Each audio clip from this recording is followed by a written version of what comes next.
I'm going to make. Let's start over. Swimbaits custom baits. See, I'm doing it again already. Dang it. Take 3. Hello, everybody. Welcome back to the channel. Swimbaits custom baits. Rick Swimbaits here. Today we're going to be making a Bloodline swim bait, and along with that, we're going to be making new eyes with this mold. We'll show you that.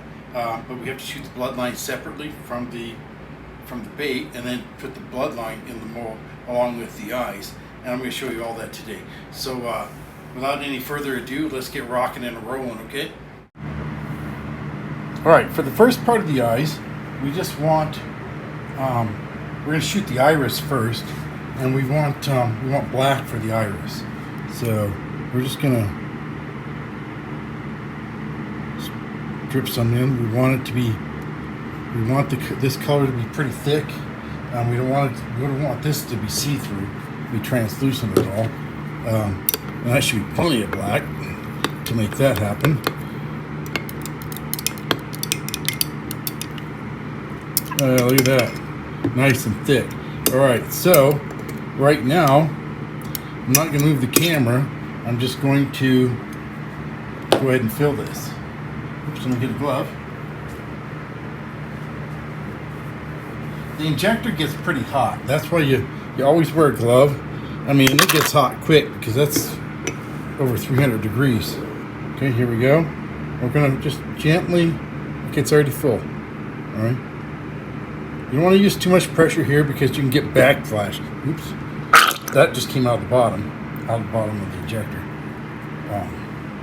All right, so that'll be ready here in just a minute, and we'll be right back again. Okay, so I've already taken the 2 plates out of the mold. Okay. These 2 plates, okay. This one you remove so the iris part is sticking up or the pupil part is sticking up into the iris. And then I already flipped this plate over and it's ready to shoot. In another video, since this one's going to be kind of long, in another video I'll show you guys here on Patreon how to use that mold. But for now, let's get this rocking and rolling again. Okay, I'm going to use what to me is a brand new colorant for the iris, which is this blood red from Lureworks, pardon me. I'm just going to squirt a little bit in there because I have no idea how much to use of this. I don't know how, I don't know what it's going to look like yet. So, but I want this one to be pretty opaque also. So, oh, look at that. That's going to be a fairly dark red, I think.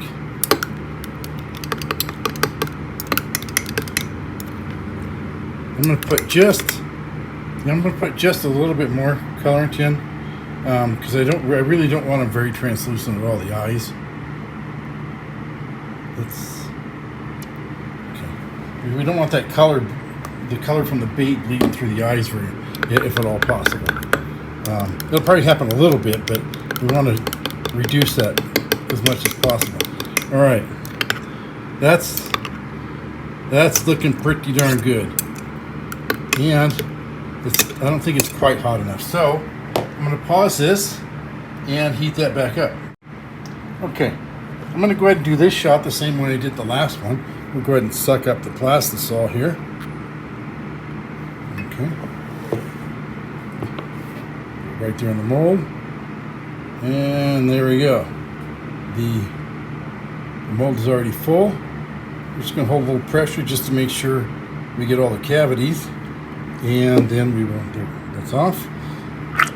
Evacuate the plastic, and we'll be back momentarily.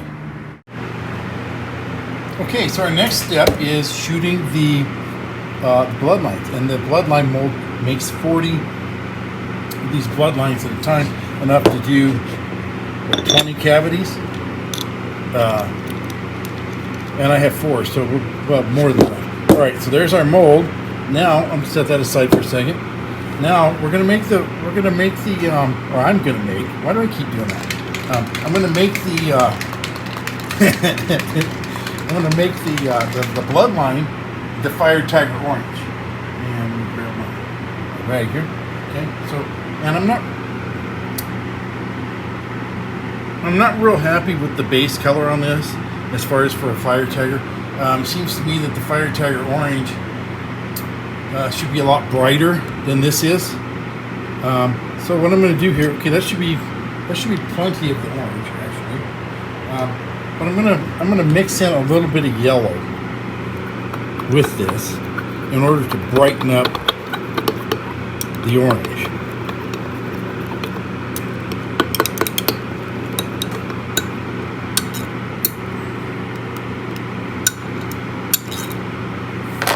Okay, and since I have like I think I have 3 different yellows, and this sunshine yellow from Dead On is the brightest yellow that I have. So let's try to be careful with this. And I'm going to add 2 drops to start. We'll mix it and see what happens. Only a little bit to start because you can't take it back.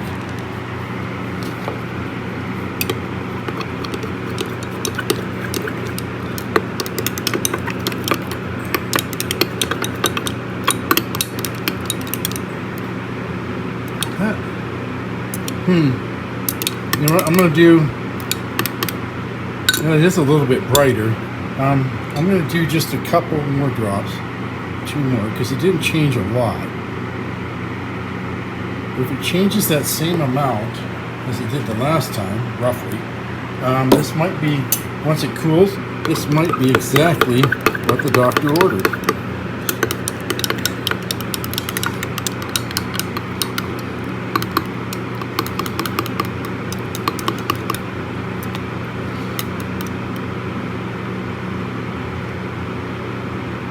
You know, that might be just it. I'm going to go ahead and shoot that into the mold. We're going to run with this.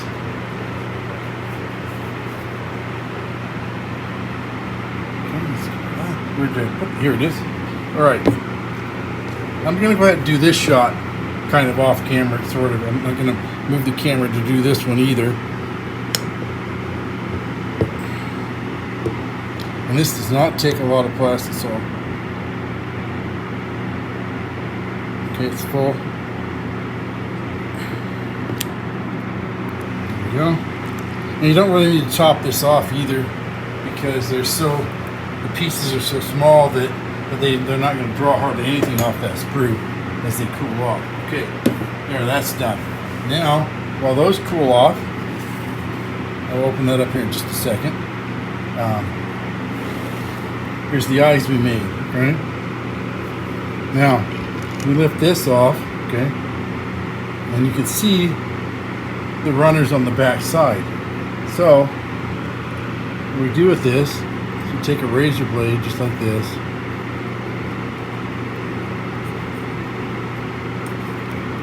and we just slice those off.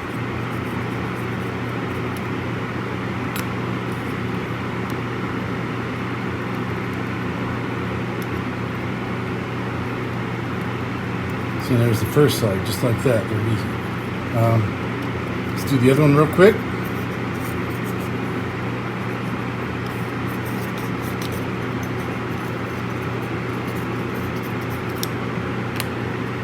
Okay, the runners are gone, and put this aside, and here we have our eyes. Okay. Now, I'll set that razor blade aside, set these here aside. Let's go ahead and open up our Bloodline.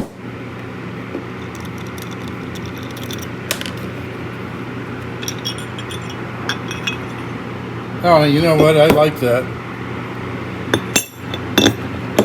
Get this out of the way. Okay. There we go. See, I'm liking that orange. All right. Now, let's bring the Bloodline mold over. And what I'm going to do here is I'm going to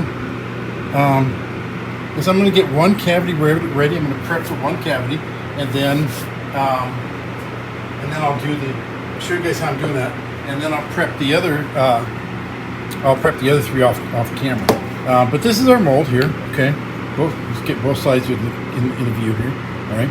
Now we'll place our eyes up here, and then I don't know how well you can see it, but But right down here in every cavity is a groove for the bloodline. Okay. This mold has these plates in it so that the baits come out with a hook slot. There are pros and cons to using these. But we can go over that. We'll go over that another time probably. Let's go ahead and put these, set these bloodlines down there like so. Oops, there's two with that one. And then, okay, just scatter them out like this a little bit, okay? Now, before I use the eyes, what I need to do is I need to put a little glue in the eye sockets, okay?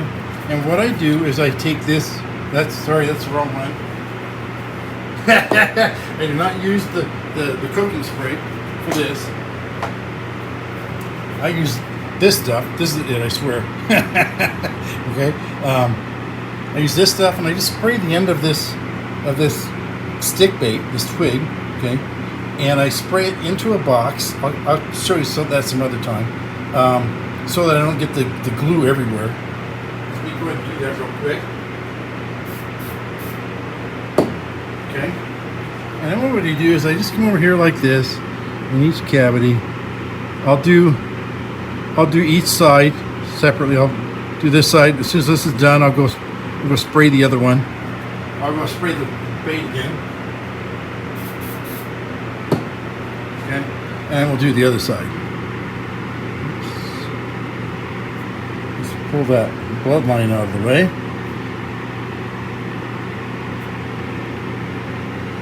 Same with that one. Okay.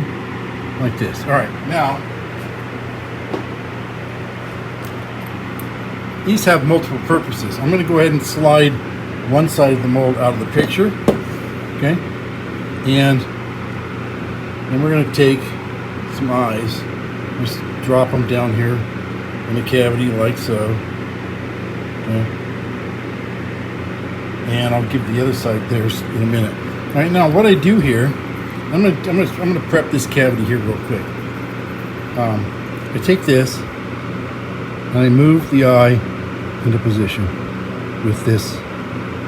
And I don't think it really matters which side is. Yeah, it does. It is going to matter which side is up because we have the pupil sticking there. Okay, so that little piece, there's a little piece on the eye that's sticking up. All right, and that'll help it keep stay stuck to the bait because there's more surface area there. Okay, now I use, ooh, this one went on almost perfectly. I don't really use my finger to put these in. I just drop them and then use this thing to press them down into place. Okay, there we go. That cavity's ready. Now I have to do that 9 more times, and then put these hook slot plates back in, and then we'll be ready to make the colors for the laminate. And I'll go ahead and do that off camera for you. All right, here we are. We're ready to do the colors for the laminate. The pastel's all heated up. This is a recipe that I already have worked out. And here we go. This is I was not happy. Crap, those are leaky. I wonder.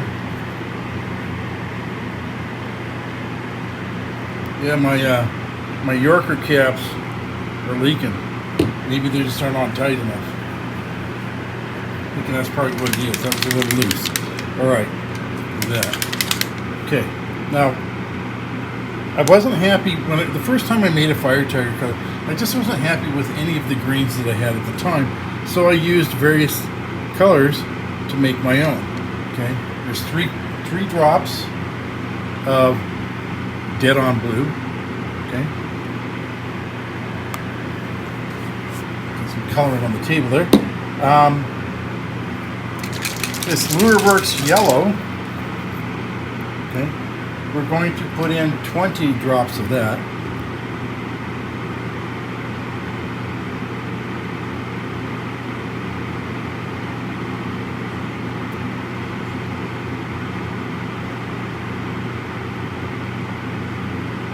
Okay, there we go. Okay, now with this Lureworks white, I'm going to put in 2 drops. And this stuff here, you have to be really careful so you don't get too much. There we go. It comes out very easy. The colorant itself, the liquid, the viscosity is really thin. Okay, now the last color for this will be 10 drops of this Dead On Plastics Shoreline.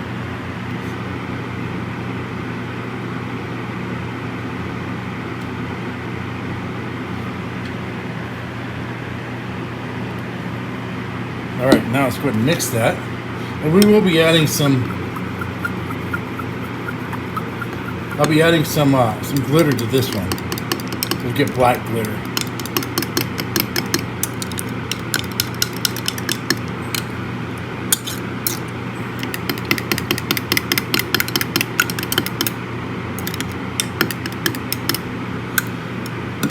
Okay. Now here's our black glitter, and I'm using the large black again. Okay. I'll put in a good quarter teaspoon. Right.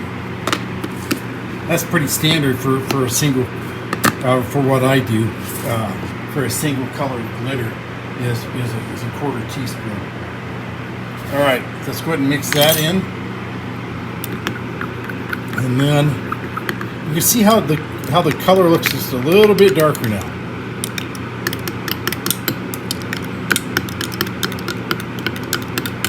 Once you add that black glitter,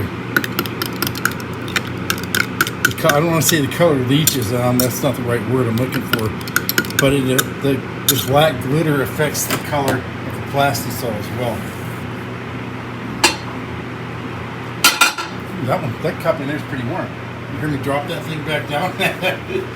Usually the handles of the measuring cups, usually they cool off pretty quickly, and most of the time you can pick it up by the handle without burning your fingers, but that time it was ridiculously hot still. Okay, so now this one, we're going to start off with 35 drops of this Sunshine Yellow.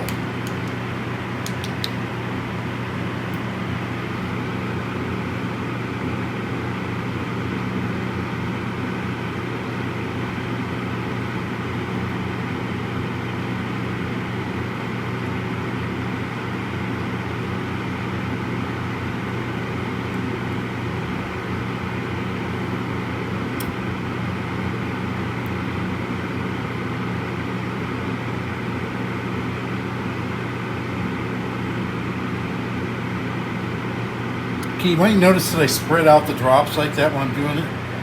It makes it so that it's easier to count if you lose count. These Yorker caps aren't staying on real tight. I'm going to have to watch that with these.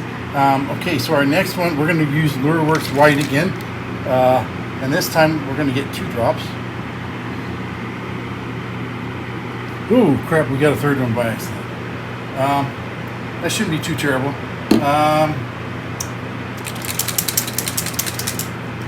The Lureworks Yellow, we need 5 drops of that.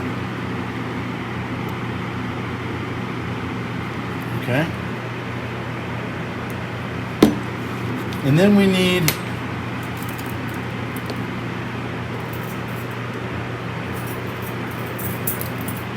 just a little bit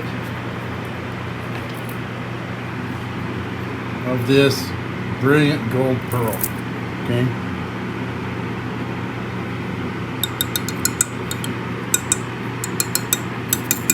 There, that's plenty for what we're doing here.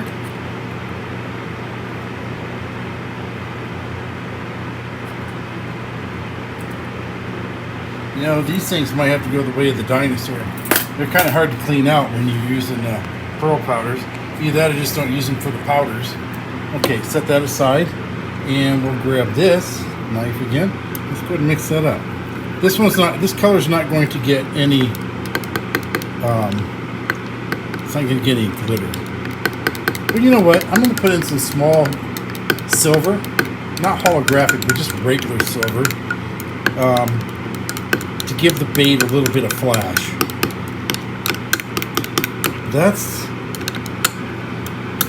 Let's keep mixing this because that pearl powder is not mixed in real well yet.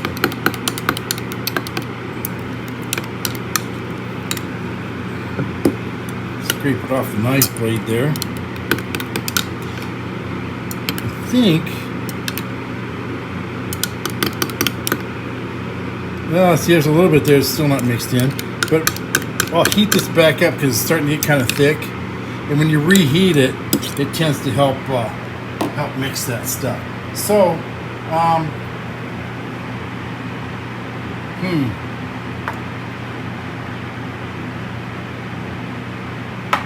you know what? I am going to use this tiny silver glitter. I haven't used this one yet, I don't think. It's relatively new. But the small stuff tends to go a long way. So I'm just going to put that much in this whole cup. Because I don't want a ton of glitter showing in the bottom. Alright, let's go ahead and stir that in. And then I'll heat up both colors again. And then we'll go ahead and shoot the laminate.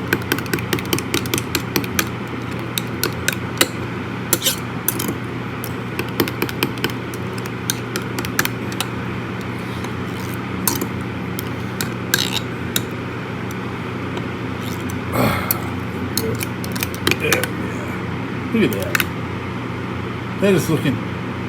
That's looking fantastic, I think. Alright.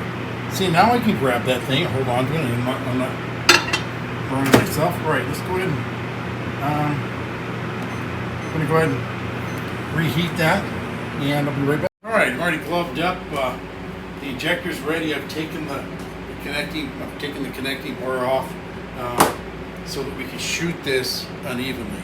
Now, before this cools off too much, we have the green on this side and the yellow color on the other side. The wide belly is on my right, and the back of the bait will be on my left. So I'm going to shoot this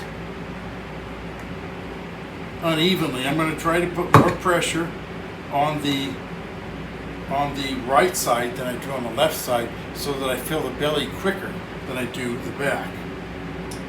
Okay, let's see how well this works out. All right, now here we go.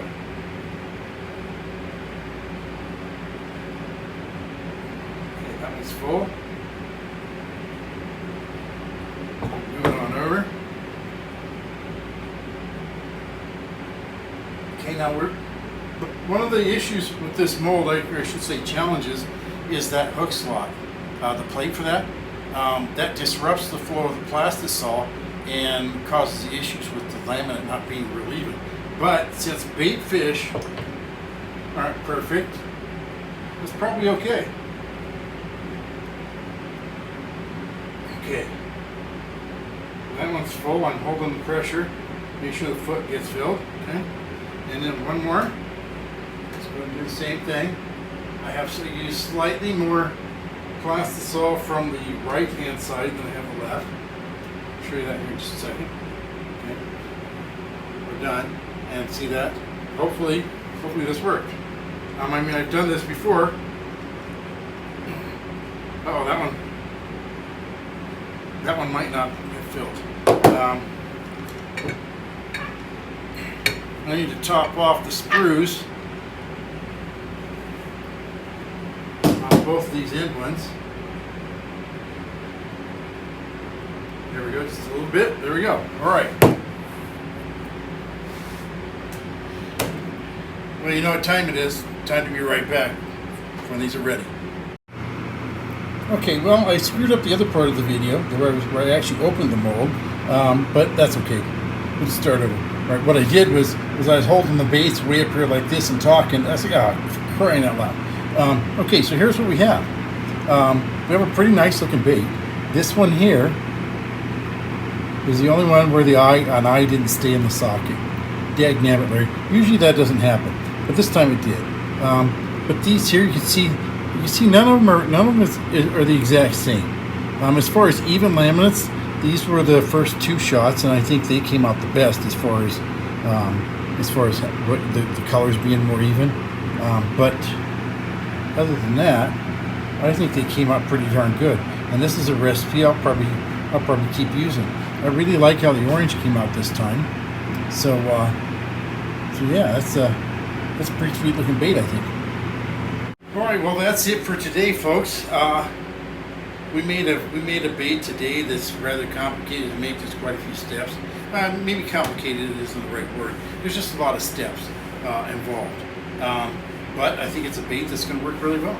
It's a color pattern that while it doesn't exactly match what you might see at Bass Pro Shops when you're looking for fire tiger, I think it's a pretty close facsimile of fire tiger. And I think it's going to work. So that said, if you guys, well, you can't really share it on Patreon, can you? Or maybe you can. If you can share it on Patreon, go right ahead. Okay. But until next time, if you have any questions, if you have comments, things you would like to see, go ahead and put the comments down below. Ask your questions. We'll answer them. I'll try to make the things you would like to see as well. So with all that said, until next time, tight lines and calm waters.